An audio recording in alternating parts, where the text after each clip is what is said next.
సీట్లలో ఆశీర్వాదం కావాల్సిందిగా కోరుతున్నాను.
సీట్లలో ఆశీనులు కండి.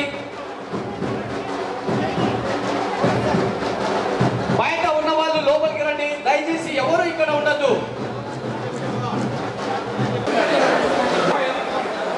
అన్న దయచేసి అందరూ కూర్చోవాలండి. వెనక సీట్లు ఖాళీ ఉన్నాయి. దయచేసి అందరూ కూర్చోండి. ముందర మా ముస్లిం మైనారిటీ సోదరులకు సోదరీమణులకు అందరికీ పేరు పేరున మా తరపున స్వాగతం సుస్వాగతం. ఈ యొక్క కార్యక్రమానికి ముఖ్య అతిథులుగా విచ్చేసిన వేదిక మీదకు రావాల్సిందిగా సవినయంగా ఆహ్వానిస్తున్నాం. అదేవిధంగా ముఖ్య అతిథి తెలుగుదేశం పార్టీ రాష్ట్ర పోలిట్ బ్యూరో సభ్యులు అహ్మద్ షరీఫ్ గారిని వేదిక మీదగా రావాల్సిందిగా కోరుతున్నాం. అదేవిధంగా పోలిట్ బ్యూరో సభ్యులు వేదిక మీదకి రావాల్సిందిగా కోరుతున్నాం.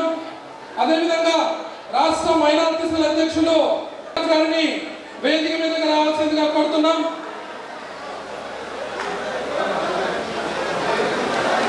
నియోజకవర్గ పిఎస్ రాష్ట్ర పార్టీ కార్యదర్శి శ్రీ శిక్షావళి గారిని వేదిక మీదకి రావాల్సిందిగా కోరుతున్నాం.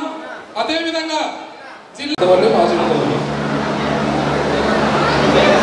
ఆజిముతవల్లి దాదు గారు వేదిక మీద రావాల్సిందిగా కోరుతున్నాం. దయచేసి బయట ఉన్న వాళ్ళందరూ లోపలికి రావాలి. చాలా సమయం తీసుకొని మనం ఎంతో ప్రతిష్టాత్మకంగా రాష్ట్ర పార్టీ ఆదేశానుసారం తెలుగుదేశం ना समर्पण में मेरे सरकार का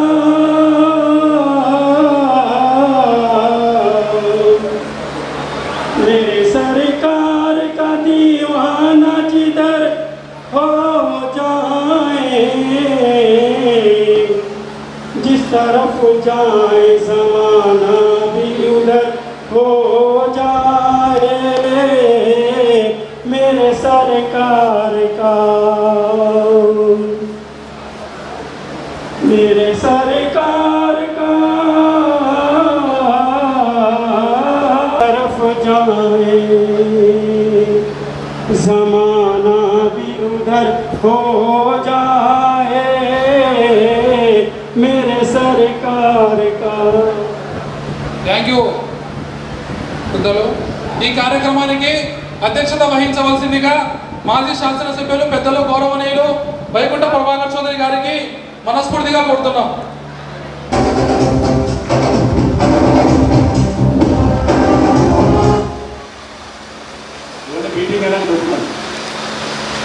అందరికీ నమస్కారం. ఈరోజు అనంతపురం నియోజకవర్గంలో జరిగే తెలుగుదేశం పార్టీ ముస్లిం మైనారిటీ సదస్సుకు విచ్చేసినటువంటి సోదరులు, మన మాజీ మంత్రివర్యులు రాయలసీమ వాసి పార్లమెంటు సభ్యులు ఫరూక్ గారికి, అదేవిధంగా కౌన్సిల్ చైర్పర్సన్గా పనిచేసి పార్టీకి విధేయులుగా ఉన్నటువంటి హస్తకాలంలో కూడా పార్టీకి సరైనటువంటి నిర్ణయాలు తీసుకున్నటువంటి షరీఫ్ గారు, అదేవిధంగా వేదిక మీద ఉన్నటువంటి రిటైర్డ్ పోలీస్ అధికారులు అలీ గారు, రజాక్ గారు, అదేవిధంగా రాష్ట్ర ముస్లిం మైనారిటీ మహిళా నాయకురాలు పర్వీన్ గారు, అదేవిధంగా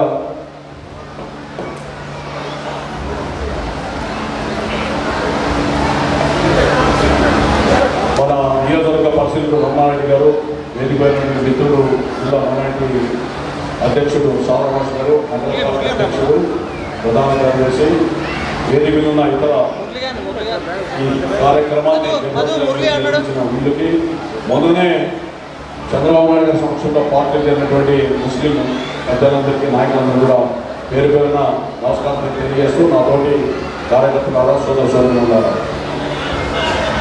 ఈరోజు అది చేయలేమనండి, మాకు సుధాకర్ చేయలేదు. ఈరోజు రాష్ట్ర కేంద్ర ప్రభుత్వాలు, అందులో తెలుగుదేశం పార్టీ యొక్క పాత్ర అనేటువంటి అనేక విషయాల గురించి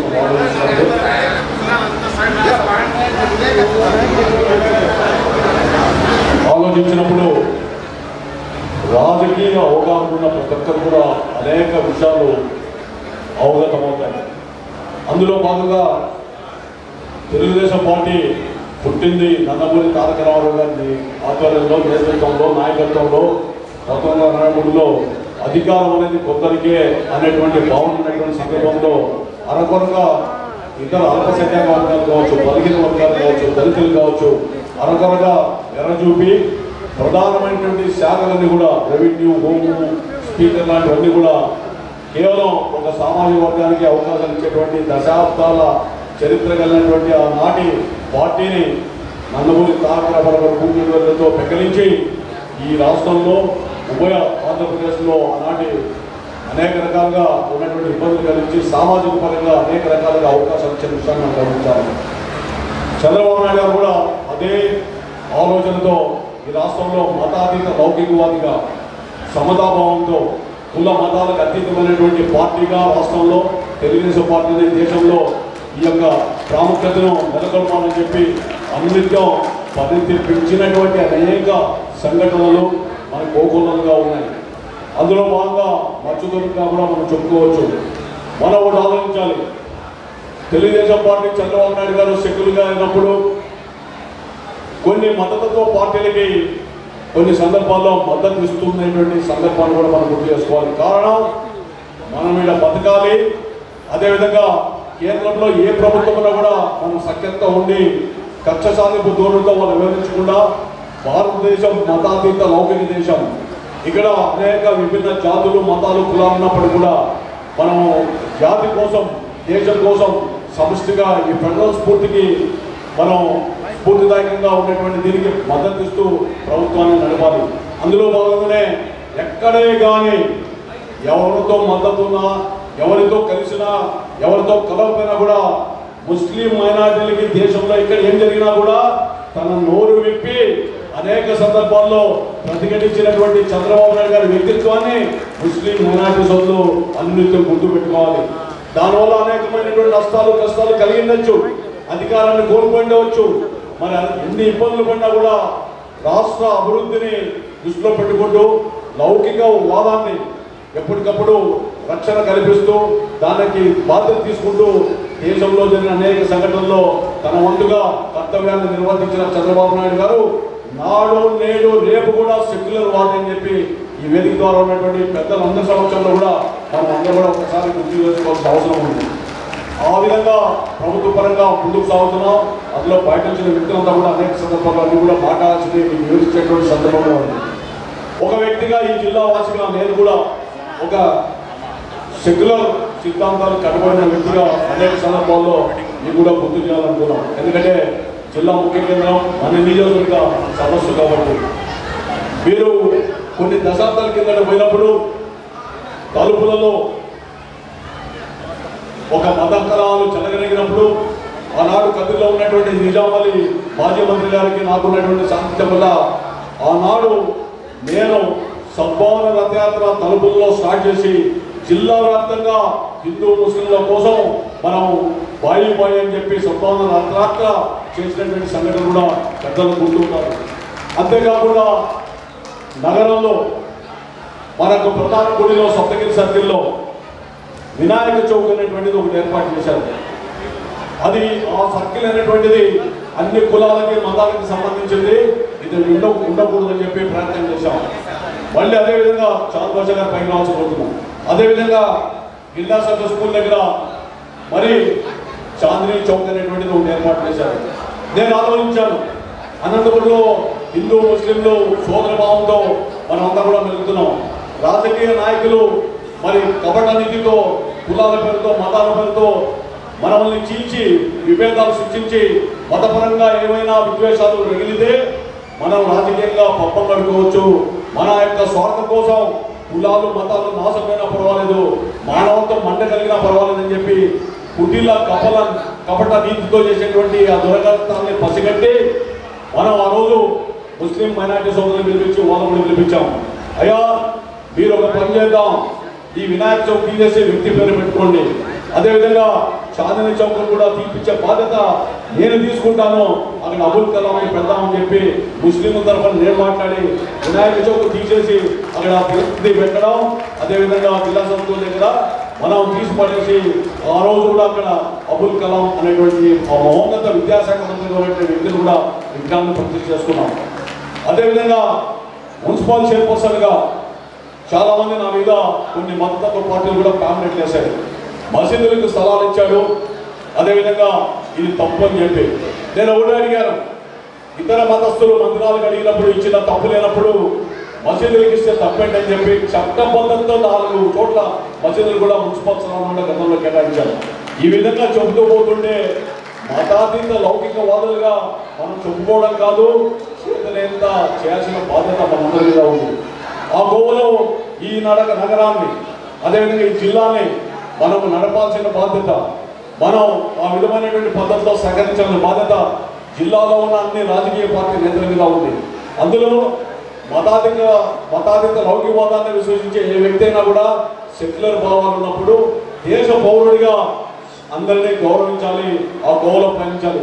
అందుకు నేను నాడు నేడు రేపు కూడా కంకణబద్ధుడై ఉంటానని చెప్పి మీ అందరి ముందు కూడా ప్రమాణపూర్వకంగా తెలియజేస్తున్నా. ఎందుకంటే బలహీనులు ఎక్కడ ఉంటారో రాజకీయ నాయకులు బలవంతుల మీద పోరాడి బలహీనులకి మద్దతు చేయాల్సిన బాధ్యత రాజకీయ నాయకుల ఉంది. బలవంతులకి తల ఉక్కి ఈ సమాజంలో భయపడి బలహీనుల పట్ల పోతే మాకు బలవంతుల నుంచి ప్రమాదం వస్తుందని భయపడేవాడు రాజకీయ నాయకుడు కాదు, ప్రజాసేవకుడు కాదు. అది పూర్తిగా నన్ను జిన్నించుకున్న వ్యక్తి నా నినాదాన్ని అనేక సందర్భాల్లో నగరంలో చూశాను, అంగళ్ళలో. ఎందుకంటే చాలా మంది కూడా తేలాల్సిన అవసరం ఉంది. పదే పదే గాంధీ బజార్ విశాలం చేసి ఉంటే బాగుండేది కదా అని నేను ఒకటే మనం చేస్తున్నా. ఎందుకు చేయలేకపోయామనంటే ప్రభుత్వ పరంగా ఇక్కడ ఉన్నటువంటి ఫరూక్ గారికి కానీ లేదా చట్టసభలో పనిచేసినటువంటి షరీఫ్ గారికి కానీ ఆలోచించినప్పుడు సుప్రీంకోర్టు ఆదేశాల ప్రకారం ఎవరైనా రహదారుల్లో సొంత స్థలాలు పోయినప్పుడు ఇంత శాతం అధిక మోతాదులో నష్టపరిహారం కలిగించాలి. ఆనాడు ప్రభుత్వంలో 120 కోట్లు తెచ్చామని పేపర్ ద్వారా తీసుకుని వచ్చారు. 160 కోట్లు జీవోల ప్రకారం ఉండడం కాదు, దీన్ని పూర్తిగా అమలు కావాలంటే గాంధీ బజార్లో చిన్న చిన్న దుకాణాలు పెట్టుకున్నటువంటి గోల్డ్ స్మిత్స్, అదేవిధంగా రకరకాల ఉన్నారు. ఈరోజు బెంగళూరు పోతే ఆర్టీ నగర్ కానీ మల్లేశ్వరంలో కానీ చాలా చోట్ల కూడా చిన్నటువంటి గల్లీలు ఉన్నాయి. ఇది గాంధీ బజార్కి ప్రత్యామ్నాయంగా వేరే రోడ్లు వేస్తామని చెప్పి ఎమ్మెల్యేగా నేను చెరువు కట్ట మీద రోడ్డు వేయించింది వాస్తవం కాదా? తాడిపత్రి నుంచి పోయేటువంటి వాళ్ళకి అహర్నిశలు శ్రమించి ఒక బైపాస్ మాత్రం రోడ్డు వేశాం. అదేవిధంగా అనంతపురం చెరువు కట్ట నుండి ఎన్టీఆర్ పేరుతో బస్ స్టాండ్కి రోడ్డు తీసుకోవాలని ప్రయత్నం చేసి మున్సిపల్ చైర్మన్గా ప్రయత్నం చేసిన తర్వాత ఎన్నికలు ఓడిపోయిన తర్వాత 14 సంవత్సరాలు అంటే 2000 నుంచి 2014 వరకు అతిగతి లేదు. ఇప్పుడున్నటువంటి శాసనసభ్యుడు ఆ రోజు ఎంపీగా పనిచేశాడు. అదేవిధంగా ఆ రోజు వీళ్ళ రాష్ట్రంలో కేంద్రంలో ప్రభుత్వం ఉంది. దాన్ని ఊసెత్తనటువంటి వ్యక్తులు నేను ఎమ్మెల్యే అయిన తర్వాత 11 కోట్ల రూపాయలు నష్టపరిహారం చెక్కులు ఇచ్చి అవినీతికి తావు లేకుండా ఎన్టీఆర్ మార్క్ ని గుత్తి రోడ్డు వరకు తీసుకొని వచ్చామా కదా మనకి వస్తున్నాం. ఈరోజు ఎమ్మెల్యే గారికి ఒక సవాల్ విసురుతున్నా. ఆ రోడ్డు బస్ స్టాండ్ వరకు ఉంది, అటువైపు రోడ్డు అయింది, ఇటువైపు రోడ్డు అయింది. మధ్యలో ఓపెన్ గౌడ్ అనేటువంటి ఆయన బిల్డింగ్ ఆయన అభ్యంతరం తెచ్చాడు, కోర్టు ద్వారా స్టే తీసుకొని వచ్చాడు. మరి 400 సంవత్సరాలు అయిపోయి రేపు ఎన్నికలు పోతా ఉన్నాం. నీవు అది ఒక్కటి క్లియర్ చేస్తే మొత్తం రోడ్డు కూడా పూర్తి అవుతుంది. ఈ చేత కాదు, రేపు మా ప్రభుత్వం వచ్చిన తర్వాత దాన్ని పూర్తి చేసి మనం బస్ స్టాండ్ వరకు కూడా రోడ్డు వేసుకుంటామని మనం చేస్తున్నాం. ఈరోజు గుత్తి రోడ్డు సుభాష్ రోడ్డు కూడా పదే చెప్తున్నాడు నేను తెచ్చానని. మీ అందరూ కూడా ఒకటి మనవి చేస్తున్నా, ఎందుకంటే సాక్ష్యాధారాలతో ఉండాలి. ఈయన ఎప్పుడైనా ఎమ్మెల్యే అయిన తర్వాత ఢిల్లీకి పోయి గడ్కరీ గారినో వెంకయ్యనాయుడు గారినో కలిశాడా? ఎక్కడైనా ఈయన ఉత్తరాలు రాశాడా? మనం ప్యాబ్లెట్ ఇంటికి పంచాం, గడ్కరీ గారిని కలిసాం, వెంకయ్యనాయుడు గారిని కలిసాం. ఆ రోడ్లు మేము తీసుకొని వచ్చాం, ఎన్నికలు వచ్చాయి కాబట్టి టెండర్లు ఆపారు, ఆ ప్రణాళిక మాదే అని చెప్పి పదే చెప్పాం. ఆయన లేదు నేను తెచ్చాను. ఒకప్పుడు ఎంపీగా రాష్ట్రంలో కేంద్రంలో మీ ప్రభుత్వం ఉన్నప్పుడు ఎందుకు తెచ్చేటువంటి సాహసము కానీ లేదా ఆ రోజు చేసే ప్రయత్నం చేయలేదు అంటే ఆ రోజు చేతగానే ఈ రోజు కేంద్రంలో బీజేపీ ఉంటే ఈయన ఎమ్మెల్యేగా ఉంటే ఎంపీకి సంబంధం లేకుండా పోయి తీసుకొని వస్తుంది అంటున్నాడు. మనం అందుకనే చెప్పాం సాక్షాత్కారాలు ఇవ్వాలి. అదే కాదు, మనం ఆలోచించాలి. ఈ నగరంలో మున్సిపల్ చైర్మన్ గారు లేనప్పుడు కళ్ళల్లో ఎవరు ఊహించని రీతిలో సూర్యానగర్ రోడ్డు లేకపోతే ఈ రోజు అనంతపురం పరిస్థితి ఏంటి అని చెప్పి ఒకసారి ఆలోచించండి. బస్ స్టాండ్ నుంచి గుత్తి రోడ్డుకి రోడ్డు లేకపోతే ఈ రోజు మన పరిస్థితి ఏంటనేది. నీలం సంజీవరెడ్డి గారి ఇంటి పక్కన నుంచి జన్మభూమి రోడ్డు లేకపోతే పరిస్థితి ఏంటి? అదేవిధంగా 80 ఫీట్ రోడ్డు మనం ఇక్కడ శ్రీనగర్ కాలనీ రోడ్డు, అదేవిధంగా కలెక్టర్ ఆఫీస్ రకరకాలుగా కొత్త రోడ్లను నిర్మించాం. ఈయన తండ్రి ఈయన ఎమ్మెల్యేలుగా ఎంపీలుగా ఉన్నప్పుడు ఎప్పుడైనా మచ్చు దున్నకి ఒక కొత్త రోడ్డు అనంతపురంలో వేశారా? అప్పుడు ఈయన వారు ఈ 2 రోడ్లు నేను తెచ్చానంటే మనం విశ్వసిస్తామా? మీరందరూ కూడా ప్రజలు చెప్పాల్సిన బాధ్యత ఉంది. అదొకటే కాదు, నేనందరూ కూడా మనం చేస్తున్నాం. ఒక శాసనసభ్యుడు ఎవరైనా ఎన్నికైతే, పార్లమెంట్ సభ్యుడిగా ఎన్నికైతే శాసనసభలో ప్రజల పట్ల ఒక్కసారైనా శాసనసభలో మాట్లాడాడా? నేను 20 సార్లు మాట్లాడేవాడిని. పార్లమెంట్లో రోజు కూడా నోరు మెదపలా, శాసనసభలో నోరు మెదపలా. ఇప్పుడు ఈయన శాసనసభ్యుడిగా ఎన్నికైతే మళ్ళీ నేను ప్రజల పక్షాన ఉంటానంటే రోజు జీతం ఇచ్చి ఎమ్మెల్యేలకి, ఎమ్మెల్సీలకి, ఎంపీలకి జీతం భత్యాలు ఇచ్చి మనం కూర్చోబెడితే శాసనసభలో కానీ పార్లమెంట్లో కానీ మాట్లాడని వ్యక్తి మరి నేను ఇవన్నీ కూడా సాధించాలంటే విశ్వసించాలో లేదో మీరు ఒక్కసారి ఆలోచించాల్సి అనుకున్నాను. అంతేకాదు, మనం ఆలోచించాలి. మేమంతా కూడా సెక్యులర్ వాళ్ళు అంటున్నారు. ఈ అనంతపురం పుట్టినప్పటి నుంచి, నాకు బుద్ధి వచ్చినప్పటి నుంచి, లేదా మనందరూ కూడా తెలివితేటల నుంచి 50-60 ఏళ్ళుగా ఒక్కసారి ఎప్పుడైనా కాంగ్రెస్ పార్టీలో ఒక ముస్లింకి కానీ లేదా బలిజ కులాలకు కానీ ఇతరత్ర బీసీలకు కానీ శాసనసభ సీట్ ఇచ్చారా? చరిత్రలో మీరు ఒక్కసారి పోండి. కేవలం 3-4 కుటుంబాలే ఎమ్మెల్యేలుగా వాళ్ళు సంతతి ఉన్నారు తప్ప ఎవరు కూడా అవకాశం ఇవ్వలేదు. అదే తెలుగుదేశం పార్టీలో 2 పర్యాయాలు ముస్లిం మైనార్టీలకి టికెట్ ఇచ్చారు. అదేవిధంగా 4 సార్లు, ఒకసారి ప్రత్యక్ష ఎన్నికల్లో మున్సిపాలిటీకి, 3 సార్లు ఎమ్మెల్యేలకి మనం ఇక్కడ బలిజ కులాలకు ఇచ్చారు. ఒకసారి సిపిఐకి ఇస్తే బీసీకి ఆ తెలుగుదేశం పార్టీ సీటులు కొనిచ్చామంటే 7 పర్యాయాలు ఇతర సామాజిక వర్గాలకు ఇచ్చిన ఘనత తెలుగుదేశం పార్టీది, చంద్రబాబు నాయుడుది. మీరు చరిత్రలో ఎప్పుడైనా సరే అనంత వెంకటరావు కుటుంబం అంతోరెడ్డి కుటుంబం, అదేవిధంగా నీలం సంజీవరెడ్డి గారి కుటుంబం, అదేవిధంగా గురునాథ్ రెడ్డి కుటుంబం, వీళ్ళు తప్ప ఎప్పుడైనా ఒక సీట్ ఇచ్చారా? ఏదైనా ఇవ్వడానికి సిద్ధంగా ఉన్నారంటే లేదు. పదే చెప్తున్నారు మేయర్ ఇచ్చామని. మేమందరూ కూడా గుర్తుంటుంది. మున్సిపల్ ఎన్నికల్లో నేను ఇల్లు తిరుగుతున్నా. గుల్జార్పేటకు వచ్చినప్పుడు ఒక హసీనా అనే మున్సిపల్ మైనారిటీ అమ్మాయిని కార్పొరేటర్ పెట్టాం. ఆయన ముస్లింలు అడిగాడు మాకు అవకాశం అంటే, అక్కడికక్కడే మాకు మేయర్ అవకాశం ఇవ్వండి, గెలిపించండి, మేయర్ని మేము ఈ తెలుగుదేశం పార్టీ తరఫున అభ్యర్థిగా చేస్తాం, గెలిపిస్తామంటే దానికి భయపడి వాళ్ళు మేయర్గా వసీంకి ఇచ్చారా తప్ప ఇతరులతో కాదు. నేను ఇచ్చిన స్టేట్మెంట్ తర్వాత నిర్ణయం తీసుకున్నారు తప్ప అంతకుముందు ముస్లిం మైనారిటీకి మేయర్గా ఇస్తామని ఎక్కడైనా చెప్పారా? ఒక్కసారి అందరూ కూడా ఆత్మపరిశీలన చేసుకోవాలని చెప్పి పనిచేస్తున్నాం. అదేవిధంగా ప్రభుత్వ నిధులు ఈరోజు గుల్జార్పేటలో ఒక మసీదు ఉంది, 50 లక్షలు. ఆ రోజు ఫరూక్ గారు అంతా కూడా ఉన్నప్పుడు మైనారిటీలో రఘునాథ్ రెడ్డి మంత్రులు కొట్లాడి 70 లక్షలు కావాలంటే 50 లక్షల రూపాయలు ఈరోజు గుల్జార్పేట మసీదు డబ్బులు ఇచ్చాం. అదేవిధంగా 50 లక్షలు ముస్లిం మనం అనేక మసీదులు మరమ్మతులు కావాలంటే 30 లక్షలు జీవోలు తీసుకొని వచ్చాం. ఈ విధంగా ముస్లిం మైనారిటీ రోడ్లు కానీ, అదేవిధంగా మైనారిటీ డిపార్ట్మెంట్లో తాగుతుంటే అనునిత్యం ఏమైనా ముస్లిం చేయాలంటే చెప్తామని చెప్పి ఒక ప్రతినిధిని పెట్టి ప్రతినిత్యం ముస్లిం మైనారిటీల కోసం రకరకాలుగా సంక్షేమ పథకాలు తీసుకురావడానికి మనం ప్రయత్నం చేశాం. ఈ విధంగా ఒక మతాతీత లౌకికవాదిగా, ఒక దేశ పౌరుడిగా ఫెడరల్ స్ఫూర్తికి దెబ్బతినకుండా ఈ నియోజకవర్గంలో శాసనసభలో 80 సార్లు వివిధ సబ్జెక్టుల మీద మాట్లాడడం. మరి అలాంటి పరిస్థితులు కూడా మీరందరూ కూడా మతాతీత లౌకిక వాదనను కూడా ఆలోచించండి.